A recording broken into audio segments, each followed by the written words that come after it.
Thank you very much, fellow Kenyans. I'm Babu EXPLOSIVE, Member of Parliament in Bakasi's constituency. I want to take this opportunity to thank Kenyans for the great support that you gave me during this challenging moment.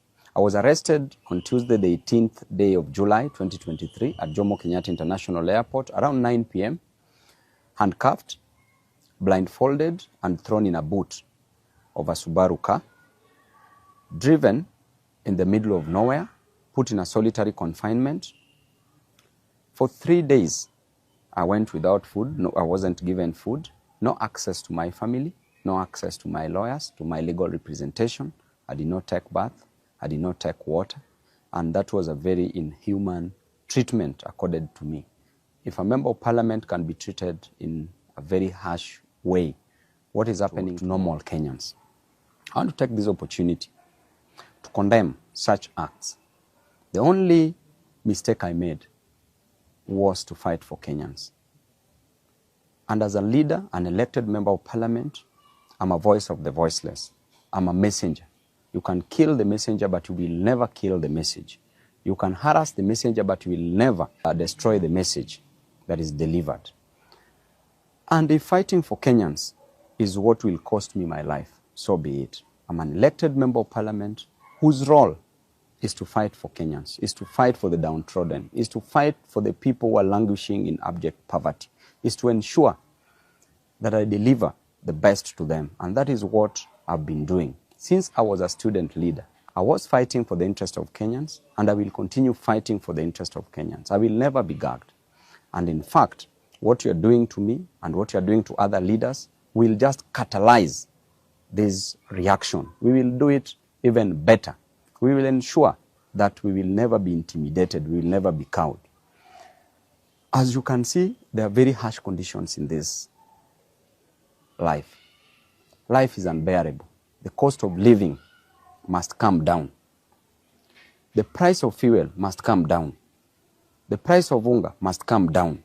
The price of other commodities must come down. A good leader is one who ensures that his people do not suffer. Subjecting people to these harsh conditions, to suffering, means that you are fighting for a personal interest.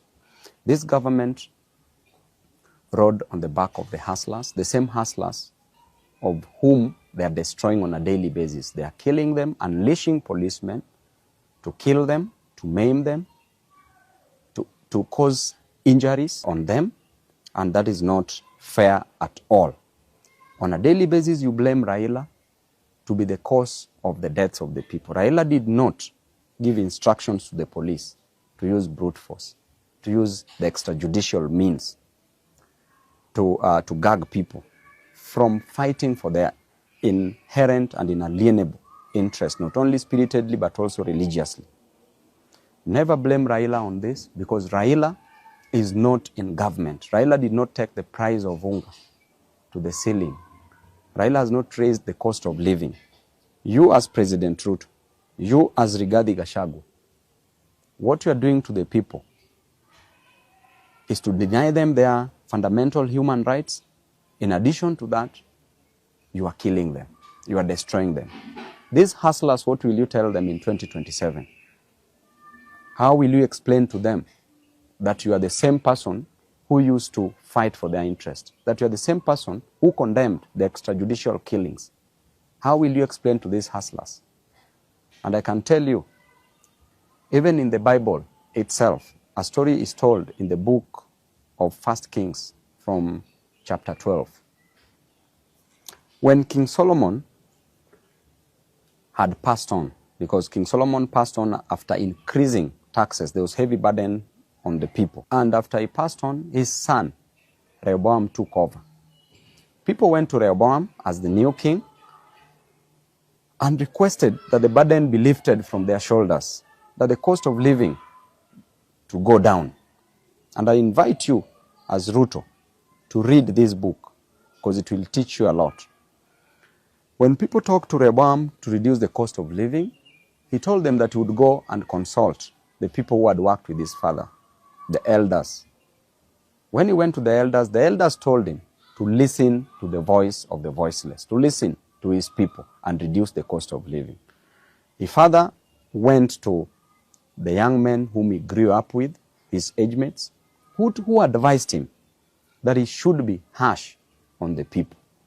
He went back to the people, told the people that I have a solution for the heavy burdens on your shoulder, and the solution is simple. That number one, my little finger is thicker than my father's waist. That is what Rehoboam told the people. Number two, he said, if my father used whips on you, I will unleash scorpions on you. The third thing that Rehoboam told the people is that if there is heavy burden on you, I will make it heavier. This made people to rebel. Because of the harsh treatment of the people, it led to the 12 tribes being divided into two kingdoms. One kingdom was the kingdom of Judah, which comprised of the two tribes, ruled by Rehoboam as the king, just as what is happening. And the other 10 tribes rebelled, and they formed the kingdom of Israel that was ruled by Jeroboam. And I can assure you that if you impose heavy taxes on your people, you are meant to go down. You will go down. It doesn't matter who is the messenger. You can destroy the messengers, but the message is clear that you will go down. You may be advised by the fools around you, as we always know, and a leader is known by the people surrounding him. If you are surrounded by the 4 fools, you become the 5th fool. If you're surrounded by 4 wise men, you become the 5th wise man. But as things are clear, in black and white, you are surrounded by fools. I can clearly tell you that Kenya, where it is headed, just like in the Bible, will go down because of the heavy cost of living you're imposing on the people. Because of the high cost of living, because people lack a lot in life, you are rushing to build for people houses. People don't need houses. People just need food. People need school fees. And as a leader, I know what it is to lack food. That's why I will fight for them, because I lacked food at some point. If you tell me you lack food, I know what it is to lack food.